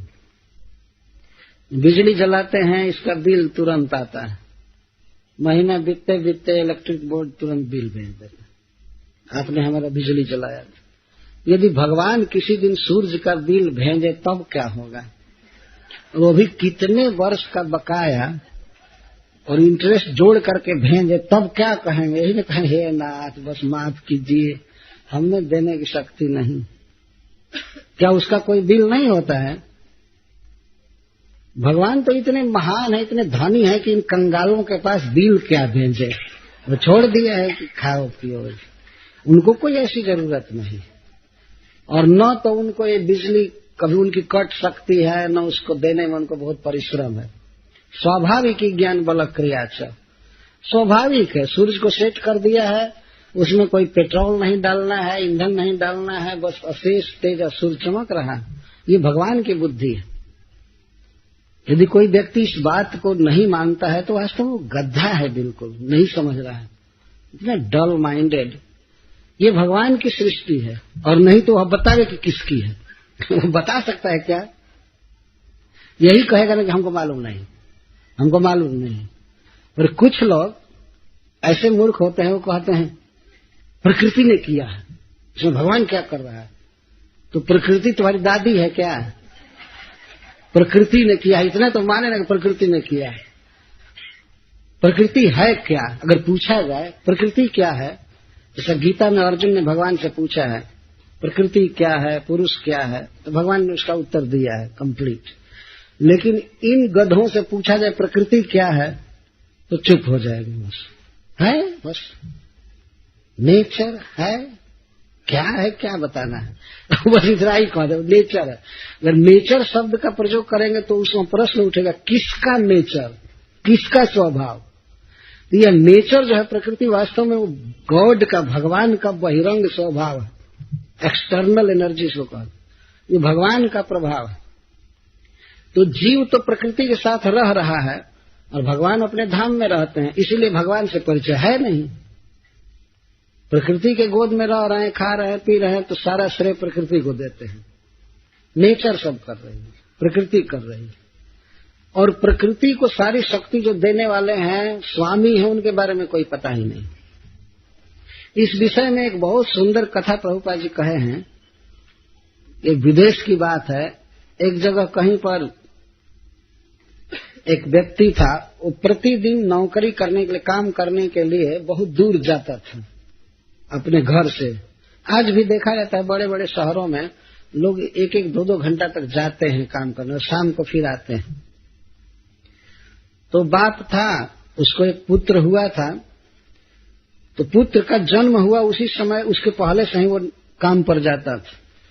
तो बच्चा अभी सोया रहता था, तब तक वो घर से निकल जाता था, चला जाता था काम पर, और उधर से आता था तो उस समय भी बच्चा सो जाता था। उसने कभी अपने पिता को देखा नहीं, कभी नहीं देखा, और वो बढ़ करके 7 वर्ष का हो गया। 7 वर्ष तक उसने अपने बाप को नहीं देखा, जबकि उसका बाप ही घर में सारी व्यवस्था करता था, खाने पीने रहने की। तो काम पर चला जाता था और आते आते बच्चा फिर सो जाता था, सोया रहता था तो जाता था, आते आते फिर बच्चा सो जाता था, देखा नहीं। एक दिन अकस्मात उसका पिता छुट्टी पर था और सोया था दिन में, तो वो बच्चा पूछता है, mother who is this man, ये कौन आदमी है? तो माँ कहती है, ही इज योर फादर। उस समय तो डैडी पापा नहीं चलता था, बहुत पहले की बात है। उसने कहा कि ही इज योर फादर, ये तुम्हारा पिता है। तो बच्चा कहता, what is the meaning of father? ये फादर का मतलब क्या है? अब तो माँ परेशान हो गई, क्या बतावे कि फादर का माने क्या है। फादर से जन्म लिया है और पूछता है पिता का क्या मतलब है, क्या मतलब है। तो बेचारा बच्चा माँ के गोद में रहा था, माँ का स्तन पिया, माँ ने खिलाया पिलाया, गोद में लेकर के सो गई, तो माँ को छोड़ करके कुछ जानता ही नहीं। जब पिता की बात आती है तो पूछता पिता का मतलब क्या होता है, वो जानता ही नहीं। यही हालत हम लोगों की है। परम पिता तो वैकुंठ में रहते हैं, भगवान वैकुंठ में रहते हैं, कभी कभी अवतार लेकर आते हैं, बहुत कम दिन रहते हैं यहाँ, और यहाँ जो बदमाश होते हैं उनको मारे पीट कर ठीक करके चले जाते हैं, बिना साय दुष्कृता, उनको ठंडा करके धर्म की स्थापना करके चले जाते। तो बहुत देर तक उधर ही रहते हैं, गोलोक वृंदावन में वैकुंठ में रहते हैं। इधर तो इधर इन लोगों को पता ही नहीं लगता है कि पिता है या नहीं है, तो इधर से चिल्लाना चालू करते हैं, वो निराकार है निराकार है निराकार है। जब आता ही नहीं है तो क्या कहेंगे बेचारे, जब देख ही नहीं रहे हैं तो अब यही कह करके काम चलाते हैं। लेकिन जो लोग जानते हैं कि पिता परम सुंदर है, बांसुरी बजाता है, पीताम्बर धारण करता है, मोरपंख पहनता है, तो वो लोग तो जानते हैं। एक बार प्रभुपाद जी से एक व्यक्ति ने पूछा कि आप बार बार कहते हैं कि ईश्वर का रूप है, क्या रूप है, क्या रूप है उसका? तो प्रभुपाद जी इमीडिएट कहते हैं, वेणुम क्वणंत मरविंद दलायताक्ष, यही श्लोक बोले। वो बांसुरी बजाता है, कमल दल के समान उसकी आंखें परम सुंदर है, सांवला है, पीताम्बर पहनता है, ये ईश्वर का स्वरूप है। और क्या सोचना है? जो व्यक्ति जानकार है वो तो तत्काल उत्तर देगा, यह ईश्वर का स्वरूप है। लेकिन दूसरे लोग तो ईश्वर के स्वरूप की बात छोड़ दीजिए, ईश्वर की सत्ता में भी विश्वास नहीं करते, तो कहीं है भी। और इधर रटते हैं आदि शक्ति आदि शक्ति आदि शक्ति। अरे आदि पुरुष का भजन करना चाहिए। तो माँ का तो पता है लोगों को, माँ माँ करते रहते हैं, लेकिन पापा को जानते ही नहीं है। जबकि घर में सारा धन वही दे रहा है, खिला रहा है, पिला रहा है, सब कुछ दिया है, तो कहते हैं प्रकृति प्रकृति प्रकृति कर रही है। और माँ के भक्त ज्यादा है। ठीक है, कम से कम माँ के भक्त हैं तो पिता के भी भक्त हो जाएंगे। लेकिन निराकार मानने वाले तो न माँ को मानते हैं न बाप को मानते हैं, वो तो चौपट है, बिल्कुल कंदम, दिमाग भ्रष्ट हो गया। पर उत्तम कोटि के वे हैं जो वास्तव में पिता को स्वीकार करते। पिता शिलोकस्य चराचरस्य। अर्जुन विराट रूप देख करके कहते हैं कि आप चर अचर सबके पिता हैं, मैं देख रहा हूं, सबको आप उत्पन्न कर रहे हैं। विराट रूप में अर्जुन देख रहे थे कैसे भगवान के नाभि से कमल उत्पन्न हो रहा है, कमल से ब्रह्मा का जन्म हो रहा है, ब्रह्मा से शिव का जन्म हो रहा है, कैसे देवता सब प्रकट हो रहे हैं। इसको उन्होंने देखा, तब कहते पिता शिलोकस्य चराचरस्य, आप चर अचर सबके पिता, देख करके बोल रहे थे। तो इस तरह श्री कृष्ण सबके पिता, वे आदि शक्ति है, आदि पुरुष है, और जो शक्ति है, प्रकृति है, उन पर आश्रित है, उनकी दासी है, भगवान की शक्ति से यह सृष्टि करती है। इन बातों को समझना चाहिए। आज के युग में बहुत लोग आदि शक्ति, माता जी का भजन तो ठीक है, लेकिन पिता का भजन ही मुख्य है। और जो सृष्टि हुई है, जो व्यवस्था है, वास्तव में आदि पुरुष की व्यवस्था है, शक्ति की व्यवस्था नहीं है। शक्ति कुछ भी नहीं कर सकती है यदि शक्तिमान का स्पर्श न हो तो। जैसे ही संसार में देखा जाता है कभी कभी, अथवा इतिहास बताता है कि भगवान बिना शक्ति के बच्चा पैदा कर दिए। नाभि से कमल उत्पन्न हुआ और कमल से भगवान का बच्चा जन्म ले लिया ब्रह्मा, ऐसा देखा गया। या ब्रह्मा जी स्वयं भी बिना स्त्री के कई बच्चा पैदा किए, जैसे नारद जी, भृगु, अंगिरा, पोला, ये सब जो ऋषि लोग हुए उनके कोई हाथ से, करात, क्रतु, कोई पैर से हुआ। उत्संगा नारदो यज्ञ, उनके उत्संग से, गोद से नारद जी का जन्म हुआ। बिना स्त्री के, बिना पत्नी के उन्होंने संतान उत्पन्न कर दिया। और उनके पुत्रों ने भी कुछ ऐसा किया, पर आज तक रिकॉर्ड नहीं है कि बिना पुरुष की सहायता के किसी स्त्री ने बच्चा पैदा किया हो। ऐसा हो ही नहीं सकता, क्योंकि वह जो शक्ति है वो शक्तिमान पर आश्रित। पुरुष बच्चा पैदा कर दिया है। आप लोगों ने भागवत में पढ़ा होगा कि एक ऋषि का वीर्ज सरकंडे पर, मुंज पर गिरा तो उससे कृपाचार्य और कृपी का जन्म हुआ। तो घास पर पुरुष का वीर्ज गिरा और उससे बच्चे हो गए। किसी का वीर्ज घड़ा में गिरा आकाश विमान से जाते समय, तो घड़ा से कोई जन्म ले लिए, जैसे अगस्त जी। लेकिन बिना पुरुष की सहायता के किसी स्त्री ने बच्चा पैदा नहीं किया है आज तक। तो इस तरह से सारी सृष्टि जो है परम पुरुष विष्णु पर आश्रित है, प्रकृति पर और माता जी पर नहीं है। माता जी का महत्व, लेकिन सेकेंडरी महत्व है। परम पुरुष मूल कारण है। वही बात श्री ध्रुव महाराज यहाँ कह रहे हैं, जो वेदों के सार को जान गए। तो कहते हैं कि आपके द्वारा ब्रह्मा जी को ज्ञान प्राप्त हुआ और तब उन्होंने इस विश्व को देखा, समझा। तो कौन ऐसा व्यक्ति है जो आपके द्वारा किए गए उपकार को भूल जाए? आप सब कुछ कर रहे हैं, सब कुछ दे रहे हैं। जो सज्जन व्यक्ति होगा वो आपके उपकार को नहीं भूल सकता। फिर अपनी चित्तवृत्ति पर ध्यान देकर के कहते हैं कि हे प्रभु, मेरे जैसे जो व्यक्ति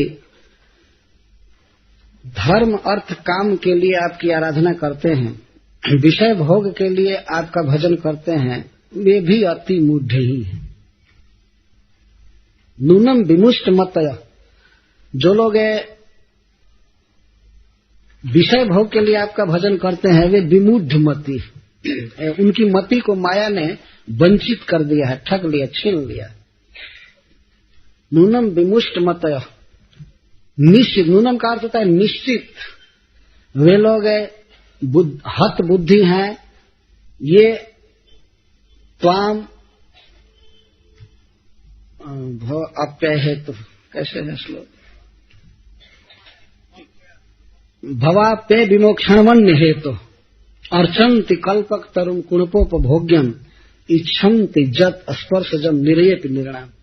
तो हे प्रभु, जो आपका भजन विषय भोग के लिए करते हैं, जैसे मैं राज्य के लिए, धन के लिए आपका भजन किया, मैं भी एक बहुत बड़ा मूढ़ हूँ। और इसी तरह के वे लोग मूढ़ हैं जो विषय सुख के लिए आपका भजन करते हैं।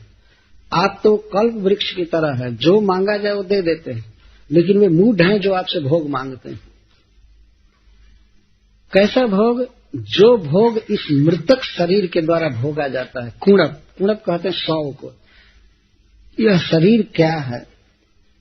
जीवित अवस्था में ही मरा हुआ है वास्तव। इस शरीर के सुख के लिए कोई आपसे कुछ मांगे तो वह बहुत बड़ा मूर्ख है, क्योंकि शरीर से जो भोगे जाने वाले भोग हैं ये तो प्राणियों को नरक में भी प्राप्त होते हैं, नरक में भी मिलते हैं कुछ खाने को। नरक से तात्पर्य है नारकी योनि। सूकर कुकर की जो योनि है वो नरक की ही योनि है। जहां तक खाने का सुख है, पहनने का सुख है, विषय भोग का सुख है, वो तो सूअर को ही मिलता है। तो उसके लिए भगवान से क्या मांगना है जो अपने आप मिलता है कर्मानुसार। स्पर्शजम, स्पर्शजम का अर्थ है इंद्रिय संबंध जन्यम। जब कोई इंद्रिया किसी विषय के संपर्क में आती है तो इसको स्पर्श कहते हैं।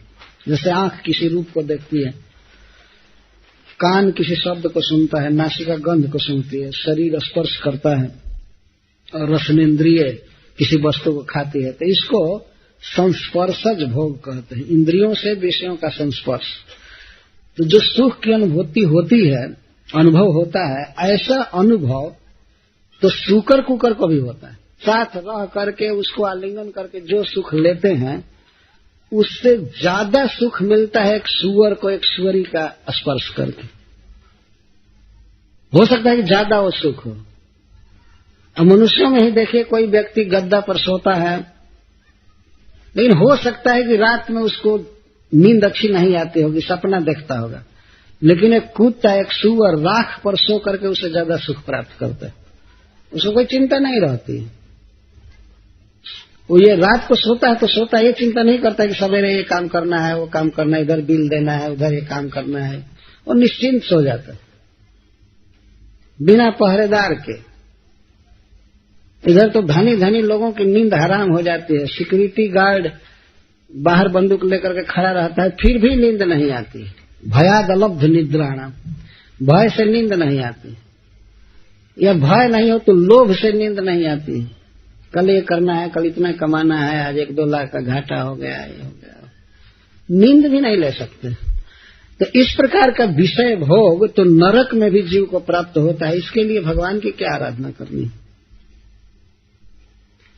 तो भगवान ने कहा कि लेकिन स्वर्ग के सुख के लिए तो भाई प्रयास करना चाहिए। जो लोग सकाम होते हैं उनको स्वर्ग का सुख मिलता है, और निष्काम हो जाए तो उनको तो स्वर्ग का सुख मिलेगा नहीं।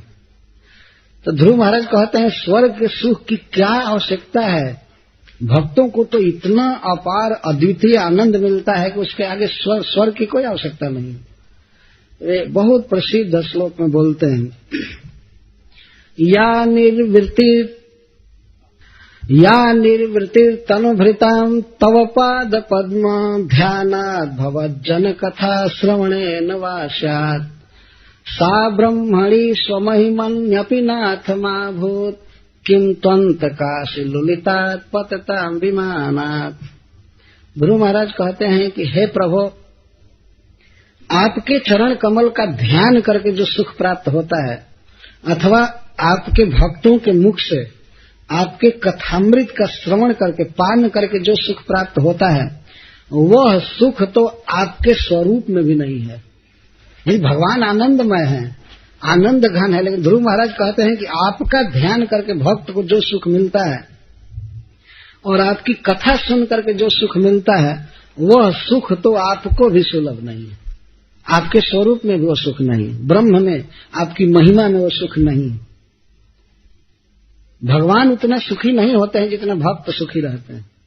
तभी भगवान सुख के मूर्ति है, रस मूर्ति है, आनंद घन है, परंतु वह जो आनंद है भगवान के भक्ति के आनंद से कम है। तो जो व्यक्ति इतना बड़ा आनंद में मग्न है, वो क्यों स्वर्ग का सुख चाहेगा।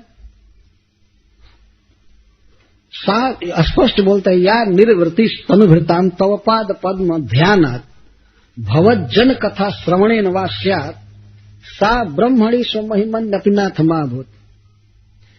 तो जब आप में भी वह सुख नहीं है जो भक्तों को सुख प्राप्त होता है आपकी कथा सुन करके, आपका ध्यान करके, आपकी भक्ति करके, तो फिर स्वर्ग में रहने वाले लोग जो विमानों पर रहते हैं और काल रूपी तलवार द्वारा, काल द्वारा जिनका विमान ध्वस्त कर दिया जाता है, लोक ध्वस्त कर दिया जाता है और उन्हें गिरना पड़ता है, फिर तो उनको क्या सुख मिलेगा। तो हो सकता है भक्ति का सुख। ये बहुत महत्वपूर्ण बात ध्रुव महाराज कह रहे हैं। और भक्तों को जो सुख प्राप्त होता है, इसको चैतन्य चरितामृत में कहा गया है, ये आश्रय का सुख है। और भगवान को जो सुख मिलता है वो विषय सुख है, विषयालंबन। भक्ति ह्लादनी शक्ति की वृत्ति है। तो भक्ति भक्तों के हृदय में रहती है भगवान के प्रति। तो भगवान जो है भक्ति के विषयालंबन है। जैसे कोई लता किसी जमीन पर जन्म लेती है और फिर चढ़ती है ऊपर, तो कृष्ण चरण कल्प वृक्ष करे आरोहण, यहाँ माली सींचे नित श्रवण आदि जल। भक्त का हृदय जो है वही आलबाल होता है, थाला, जहाँ पर वो लता जन्म लेती है। तो भक्त का हृदय आश्रय होता है भक्ति का, और भगवान उसके विषय होते हैं। तो जो आनंद भक्त को मिलता है उतना आनंद भगवान को नहीं मिल पाता। अधिक आनंद है भक्त को। इसी से होड़ करके भगवान भक्त के रूप में आए कि हम क्यों पीछे रहेंगे, हम ज्यादा आनंद लेंगे। तो चैतन्य महाप्रभु के रूप में आए, आश्रय बन करके आए। उन्होंने चैतन्य चरितामृत में कहा है कि हमसे तो ज्यादा राधिका सुख प्राप्त कर रही है और दूसरे भक्त सुख प्राप्त कर रहे हैं, मैं तो भगवान होकर के भी घाटा में रह गया। तो वे भक्त बने, अपनी साध पूरी किए। निज वांछा साधिले न श्री गौर हरि। श्री गौरांग अपनी साध को, भगवान श्री कृष्ण अपनी साध को, अपनी लालसा को पूरा किए भक्त बनकर, रो करके, कथा सुन करके, नाम गा करके वे तब असली सुख प्राप्त किए। नहीं तो भगवान थे तो फीका फीका थे। हरे कृष्णा कृष्णा कृष्णा हरे हरे, हरे राम राम राम हरे। इसको एक लौकिक उदाहरण से समझा जा सकता है। मान लीजिए कोई व्यक्ति बहुत सुंदर है, खास करके उदाहरण मान लीजिए कोई स्त्री बहुत सुंदर है, तो वह अपने सौंदर्य का, अपने अंगों का आस्वादन स्वयं नहीं कर सकती है। दूसरा व्यक्ति उसको देख करके, स्पर्श करके जो सुख प्राप्त करेगा वह व्यक्ति नहीं कर सकती, वह स्त्री नहीं कर सकती। भगवान है आनंदमय, लेकिन अपने आनंद को पा नहीं पाएंगे। भक्त उस आनंद को लूटते हैं। भगवान को देख करके, प्रेम से बोल करके या रूठ करके, उनका श्रृंगार करके, उनका गीत गा करके, कथा सुन करके बहुत ज्यादा सुख प्राप्त करते हैं, कई गुना अधिक। तो ध्रुव महाराज यही कह रहे हैं कि हे प्रभु, आपका भक्त आपकी कथा सुन करके या आपके चरण कमल का ध्यान करके जो सुख प्राप्त करते हैं वो तो आप में भी नहीं है, अर्थात आप भी उतना सुख नहीं प्राप्त कर सकते हैं। फिर देवता लोग जो काल के द्वारा खंडित कर दिए जाते हैं, जिनका विमान ध्वस्त कर दिया जाता है, पूर्ण क्षीणे पुण्य मर्तलोकम विशंति, उनको क्या सुख मिल सकता है? उनको तो कोई सुख है ही नहीं। तो आपसे भी ज्यादा सुखी आपके भक्त रहते हैं, इसीलिए वो स्वर्ग आदि की कोई कामना नहीं करते हैं। कितनी शुद्धि हो गई है ध्रुव महाराज में, क्योंकि वेद का वास्तविक ज्ञान हो गया है इनको। तो देवताओं के सुख को बिल्कुल है कह रहे हैं, भक्ति के सुख की ही बड़ाई कर रहे हैं। यह कुछ कुछ भक्तों का अनुभव भी होता है संसार में, किसी किसी भक्त का, कि भगवान का कीर्तन करके, कथा सुन करके, ध्यान करके, कुछ स्तुति गा करके जो सुख प्राप्त होता है, संसार में वैसा कोई सुख नहीं होता है। जो सुख हो तो गोपाल ही गाए। सूरदास जी ने एक पद में गाया है कि जो कृष्ण को गा करके सुख मिलता है वो कहीं नहीं। वो कहते हैं कि चारों पदार्थ मिले, धर्म अर्थ काम मोक्ष, और यहाँ तक किसी बंध्या स्त्री को पुत्र हो जाए, उसको जो सुख प्राप्त होगा उससे कोटि कोटि गुना सुख भगवान का नाम गा करके मिलता है। हरे कृष्णा कृष्णा कृष्णा हरे हरे, हरे राम राम राम। उन्होंने बहुत सा तुलना किया है कि यह सुख वह सुख वह सुख, लेकिन सबसे बड़ा सुख है भगवान की कीर्ति गाना, कीर्तन करना, ध्यान करना, सुनना कथा। तो वह ऐसा सुखी व्यक्ति फिर थोड़े से सुख को क्यों लेना चाहेगा?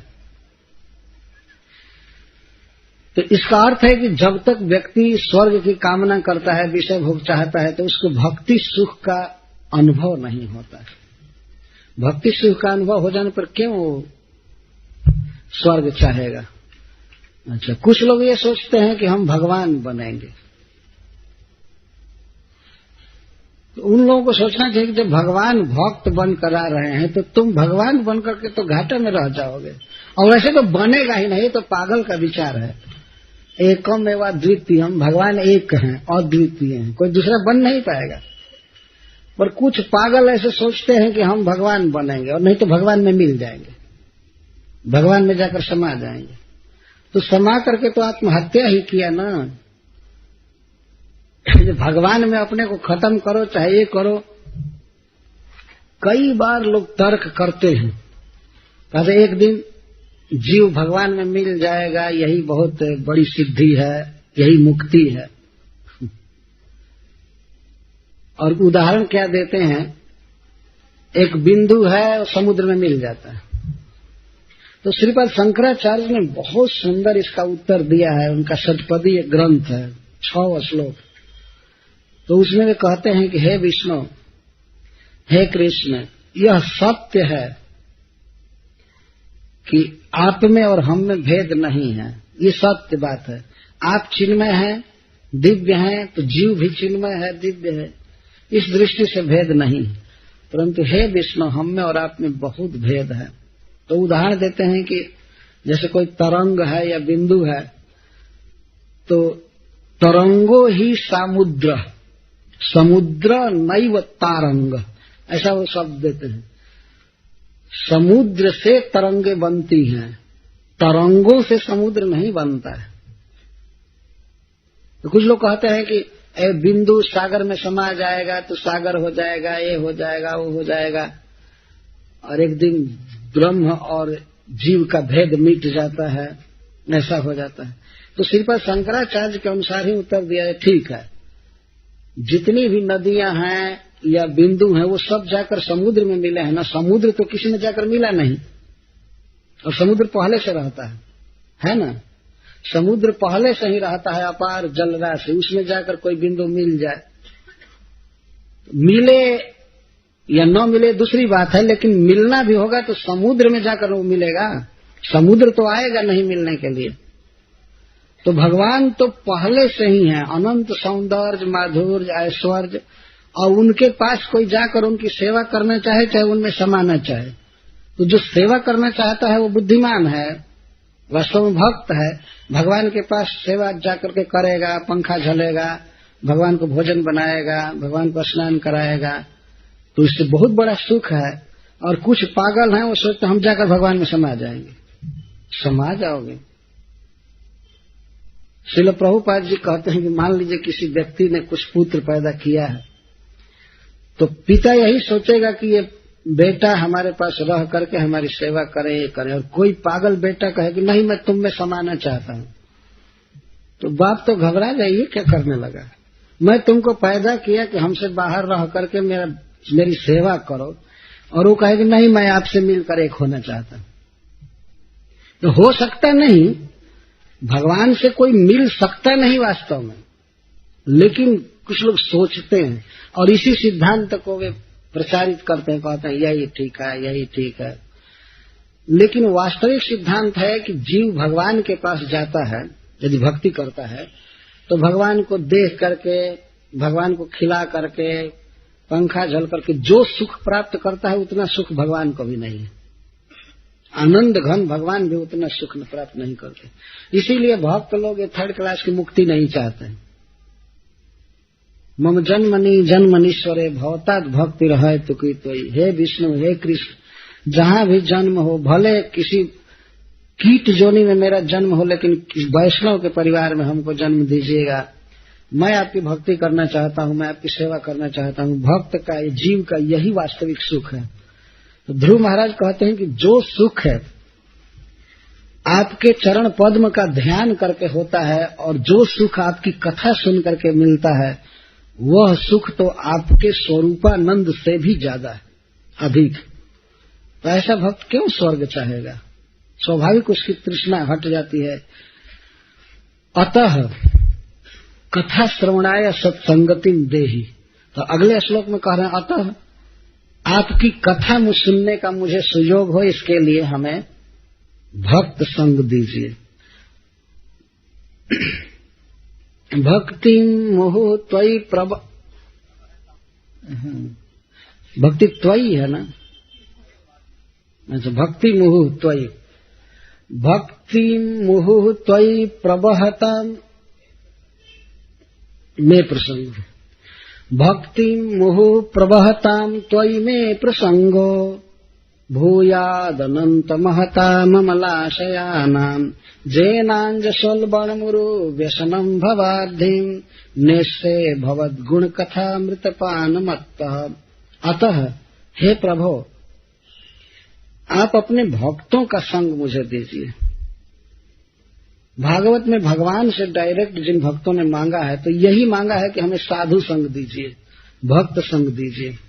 ध्रुव महाराज भगवान से नहीं कह रहे हैं कि हमको तीनों लोकों में सबसे उत्कृष्ट पद दीजिए, यह दीजिए, वह दीजिए। नहीं, वो सब भूल चुके। भगवान को पा करके ध्रुव महाराज सब भूल चुके। और हरिभक्ति सुधोदय ग्रंथ है, उसमें ध्रुव महाराज कहते हैं कि हे प्रभु, मैं तो घर से निकला था राज्य मांगने के लिए, लेकिन मैं आपको पा गया, अब मुझे कोई इच्छा नहीं है। जैसे कोई व्यक्ति कांच का टुकड़ा पाने के लिए प्रयास कर रहा हो, शीशा कांच का टुकड़ा पाना चाहता और उसे स्पर्श मणि मिल जाए तो वह कभी भी कामना नहीं करेगा कांच की। उसी तरह से मैं तो विषय भोग के लिए घर छोड़ा था, अपने सौतेली माँ के प्रति और पिता के प्रति अमर्ष करके मैं निकला था कि सबसे बड़ा राज्य पाऊंगा, लेकिन मैं पा गया आपको। स्वामिन कृतार्थोस्मि वरम न याचे, हे स्वामिन मैं धन्य हो गया आपको पा करके, मैं अब कुछ नहीं चाहता। यहाँ मांग भी रहे हैं तो कहते हैं भक्ति मुहुः प्रवहताम त्वयि प्रसंगो भूयात् अनंत महताम अमलाशयानाम। हे प्रभु, आप में जो लोग सतत भक्ति करते रहते हैं, प्रवहताम, जिनके भक्ति का प्रवाह है आपके प्रति बढ़ता जाता है, ऐसे शुद्ध अंतःकरण वाले महात्माओं का, साधुओं का मुझे संग दीजिए। यह क्यों संग मांग रहे हैं? कथा श्रवणाय, तो उनके संग में रह करके आपकी कथा सुनूंगा। भवद गुणपान मत, आपका गुण ही अमृत है, आपके गुण रूपी अमृत को पी करके मैं बिल्कुल मत्त रहूंगा, मुझे तो पता भी नहीं चलेगा कि कब मैं संसार सागर को पार कर गया। इसी तरह की बात प्रहलाद महाराज भी कहे। वास्तव में यह संसार एक समुद्र की तरह है, साइज में नहीं, दुष्तरणीय है, इसलिए इसको समुद्र कहते हैं। तो काम, क्रोध, लोभ, अज्ञान, मद, मोह, मत्सर सब भरा पड़ा है, इसका कभी आर पार नहीं दिखता है। भगवत विमुखता एक दुष्तर समुद्र की भांति है। तो ध्रुव महाराज कहते हैं कि यदि उनसे प्रश्न किया जाए, भगवान कहें कि आप तो हमारी कथा सुनेंगे, साधु संग मिलेगा आपको, लेकिन मुक्त कैसे होगे, कैसे संसार बंधन मिटेगा? तो कहते हैं कि आपके भक्तों के संग में रह करके आपके गुणामृत को इतना पीऊंगा कि पी करके मुझे नशा चढ़ा रहेगा हमेशा, और मैं ऐसे पार हो जाऊंगा।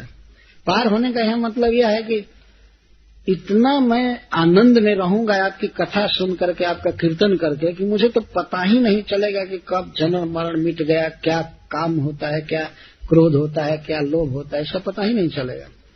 वास्तव में जीव के संसार बंधन का एकमात्र कारण है विषय सुख की तृष्णा। कुछ संसार में जीव सुख देखता है, इसीलिए उसमें काम, लोभ, मद ये सब आते हैं। लेकिन जो व्यक्ति महा अनंत अपार सुख को पा गया, वह क्यों संसार के तुच्छ सुखों की स्पृहा करेगा? कोई से कामना नहीं होगी। और वह सुख मिलता है साधुओं के समाज में, विष्णु भक्तों के संगति में। यही ध्रुव महाराज मांग रहे हैं। भक्ति मुहुः प्रवहताम त्वयि प्रसंगो भूयात्। हे प्रभु, जो आप में निरंतर भक्ति करते रहते हैं, निरंतर प्रेम करते रहते हैं, ऐसे महताम अमलाशयानाम प्रसंग में भूयात्, ऐसे अमल हृदय महान भक्तों का संग मुझे हो, यही आपके चरणों में मैं मांगता हूं। महताम अमलाशयानाम, महताम का अर्थ है जिनका चित्त बहुत महान है, जो आपके रूप गुण लीला आदि को अपने हृदय में रखते हैं, अपने इंद्रियों पर रखते हैं, वे है महात्मा। और अमलाशयानाम, जिनका आशय, जिनका अंतःकरण अमल हो गया है, मल रहित हो गया। मल क्या है? काम और लोभ, ये मल। किसी विषय भोग की वस्तु की इच्छा, इसको काम कहते हैं, और इच्छा की पूर्ति होने पर, वस्तु की प्राप्ति होने पर भी जो और की इच्छा होती है, इसको लोभ कहा जाता है। ये काम और लोभ ये मल हैं हृदय के, डर्टी थिंग्स। तो जिनके हृदय में संसार के भोगों की कोई लालसा नहीं है, मुक्ति की भी वासना नहीं है, वो है अमलाशय, अमलाशय, निर्मल अंतःकरण वाले भक्त, जिनके हृदय में आप सदा रहते हैं। तो ऐसे महात्माओं का हमें संग दीजिए, जिससे उनके संगति में मैं आपके कथामृत का पान कर सकूं, सदा पीता रहूं। हरे कृष्णा कृष्णा कृष्णा हरे हरे, हरे राम राम राम हरे, यह वरदान है। और कहते हैं कि आपके कथामृत को पी करके मैं तो उग्र संसार दुख से भरे हुए संसार को पार कर जाऊंगा आसानी से।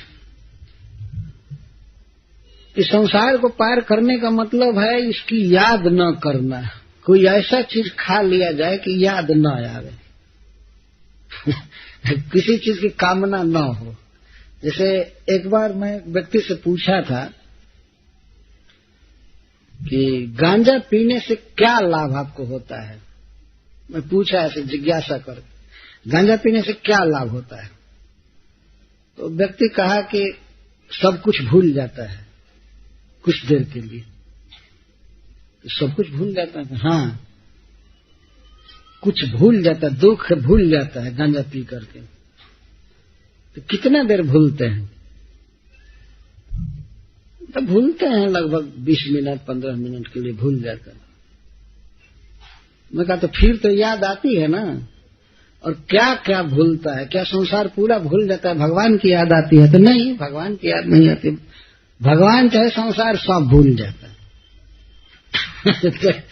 तो मैं कहा कि तब तो आपको ऐसा इंजेक्शन ले लेना चाहिए जो साल भर आपको बेड पर डाले रहे, भूले रहे। इसको भूलना थोड़े कहते हैं। तो गांजा का नशा खत्म होगा फिर संसार याद आएगा, फिर दुख याद आएगा। लेकिन ऐसी चीज हो जो जीव को आनंदमय कर दे और उस आनंद के अतिरेक में वह संसार के आकर्षणों को बिल्कुल भूल जाए, न स्वर्ग की तरफ उसकी चित्त रह जाए। बेहोश होने की बात नहीं है ऐसा मत समझिए कथा बेहोश कर देती है इसलिए याद नहीं आता। इतना सुख मिलता है कि उस सुख के आगे दूसरे सुख के प्रति थू थू दृष्टि होती है कि अरे हटाओ हटाओ ये क्या ला दी। दक्षिण भारत में एक आचार्य हुए हैं, वो कहते हैं कि हे कृष्ण, नौ नौ रस का उद्गम करने वाले आपके चरण कमलों में मेरा चित्त जब से लगा है तब से नारी संगम का स्मरण आने पर मेरे मुख से थू थू निकलता है। ऐसा वे कहते एक श्लोक में है।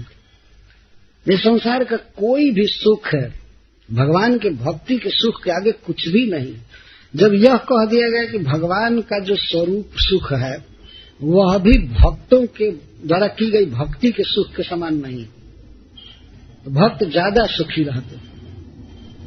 तो इसीलिए इस सुख को पाने के लिए उपाय क्या है? भक्ति सुख को, इस सुख को पाने का उपाय है साधुओं का समाज। साधु समाज में कभी भगवान की कथा होती है, कभी कीर्तन होता है, कभी पद गान होता है, कभी भगवान का स्मरण होता है, प्रणाम होता है। तो में देखा गया, हम लोग वृंदावन मंदिर में देखते हैं अपने मंदिर में कि प्रतिदिन लगता है कि एक उत्सव हो रहा है। भगवान का पट खुलने पर फूलों की वर्षा होती है और प्रत्येक दिन लगता है कृष्ण नए हो रहे हैं, नया लगता है। बड़े उत्साह के साथ दर्शन होता है और वो बहुत बड़ा सुख। और भक्ति के सुखों में सबसे बड़ा सुख है श्रवण और कीर्तन का। श्री चैतन्य महाप्रभु कहते हैं आनंदाम बुधिवर्धनम प्रतिपदम पूर्णामृता स्वादनम। अपने आप में कृष्ण का संकीर्तन सुखमय है, ये तो बात है ही, लेकिन यह आनंद समुद्र को प्रतिक्षण बढ़ाता रहता है। आनंदाम बुधिवर्धनम, आनंद के अम्बुधि का वर्धन करता है। यदि कोई व्यक्ति वास्तव में चाहता है मैं सुखी हो जाऊं, मेरा परिवार सुखी हो, मेरा देश सुखी हो, विश्व सुखी हो, तो उसे चाहिए कि वह कृष्ण के नामों का संकीर्तन करे, उसे सुख मिलेगा। हरे कृष्णा कृष्णा कृष्णा हरे हरे, हरे राम राम राम हरे। जो बात भगवान चैतन्य महाप्रभु कह रहे हैं और यह भागवत में अन्य स्थानों पर कहा गया है, आज वेदांत सिद्धांत में निष्णात श्री ध्रुव महाराज उस बात को कह रहे हैं। इसका अर्थ है कि ये सारी बातें वेद के सार को व्यक्त कर रही हैं। किसी मनुष्य को करना क्या चाहिए, अभिधेय क्या है, तो भगवान के गुणों को सुनना चाहिए और भगवान का कीर्तन करना चाहिए। कभी कभी कुछ अज्ञ लोग कहते हैं ये क्या नाचने गाने में है, इतना क्यों चिल्लाते हैं। अरे यह एक आनंद है। जब आनंद में आदमी होता है तो नाचता है, और जब विपत्ति में होता है तो चुपचाप बैठा रहता है। ये ध्यान करना ये सिद्ध कर रहा है वास्तव में वो व्यक्ति आनंद में नहीं है। आनंद में तो वो है जो कुछ गा रहा है, नाच रहा है, यही जीव का स्वरूप है। ध्यान भी करना चाहिए, भगवान के लीलाओं का ध्यान, उनके रूप का ध्यान, लेकिन ये निराकार फिराकार ध्यान क्या होता है तो समझ में बात आती नहीं। आदमी आंख बंद करता है तब भी कोई न कोई आकार देखता है। एक बार एक व्यक्ति, एक लड़का हमारे गांव का एक सत्संग में गया, कुछ वर्ष पहले की बात। अब तो इस्कान में वो भक्त है, तो गया था, कुछ लोग जुटे थे, तो नहीं आया कीर्तन में शाम को। तो मैं पूछा कि कहाँ गया था, तो कहता है कि एक जगह ध्यान केंद्र है, वहां पर कुछ लोग जुटे थे, ध्यान कर रहे थे, तो हमको भी कहे कि ध्यान करो, तो आज ध्यान कर रहा था। तो मैं कहा कि क्या वो लोग कहे, तो बताए 200-250 आदमी थे एक हॉल में, और कहे ऐसे बैठो, आंख बंद कर लो, और इसके बाद कहे ध्यान करो। तो वो कह रहा था कि मैं बीच बीच में आंख खोल करके देख रहा था कि और लोग क्या कर रहे हैं, मेरा तो ध्यान लग नहीं रहा था। तो मैं देख रहा था क्या कर रहा है, फिर मैं भी आंख बंद कर लेता था कि हमको कोई न देखे कि आंख खोल रहा है। लेकिन कहा कि आधा घंटा तक ध्यान हुआ, मैं तो परेशान हो गया कि कितना देर आंख बंद रखें। तो मैं कहा कि ठीक है, आंख जब बंद किए तो तुम क्या देख रहे थे? तो वो बिल्कुल सच्चा बोला वो लड़का। कहा कि महाराज जी, जब वो लोग कहे कि ध्यान करो तो मैं भी आंख बंद किया, तो मेरा मन अपने चावल के खेत पर चला गया। तो उसका एक बिजली पंप था, बिजली मोटर, उसको चालू करके खेत को की सिंचाई किया करता था। तो जो पानी ले जाने के लिए होता ना, हम लोग करहा कहते हैं उसको, छोटा सा पानी ले जाने के लिए, तो उसका खेत ऊंच नीच पर था। तो वो कहा कि महाराज जी, जब हमको ध्यान करने के लिए कहे तो मैं बिजली चालू करके, बिजली पंप मोटर चालू करके, और पानी देखने लगा कि कहाँ फूटा है, कहाँ बह रहा है, ऐसे कर देला। वो बिल्कुल सत्य बोल रहा था। तो मैं कहा कि यही ध्यान कर रहे थे। तो दिन भर रहता था बिजली चेंबर पर, वही काम था, चालू करना, पानी ले जाना खेत में। तो ध्यान करने के लिए वो लोग कहे तो अपना वो काम चालू किए। तो क्या यही ध्यान है? तो वहां जितने लोग बैठे होंगे वो लोग अपना अपना काम करते होंगे आंख बंद करके।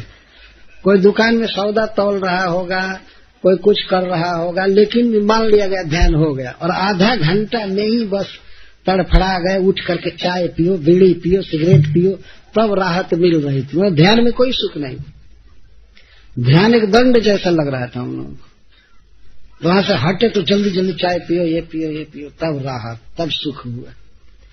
ये जो ध्यान चल रहा है आज के युग में, यह नौटंकी है वास्तव में, इसमें कोई दम नहीं है।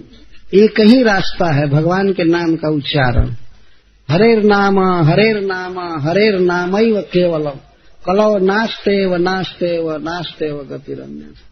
यदि कोई सुख चाहता है, आनंद चाहता है, तो उसे चाहिए कि वह विष्णु के नाम का उच्चारण करे हमेशा, और भगवान की बातें पढ़े सुने, तब वो आनंदित होगा। ध्रुव महाराज इसकी प्रार्थना कर रहे हैं, भगवान से मांग रहे हैं। इसके बाद वाले वे श्लोक में कहते हैं कि जो व्यक्ति आपके कथा कीर्तन में रहता है, वह तो अपने अतिशय प्रिय शरीर की भी याद नहीं करता है, फिर शरीर के संबंधी धन, घर, मित्र आदि की कहां से वो याद कर पाएगा? वह आनंद में सराबोर रहता है।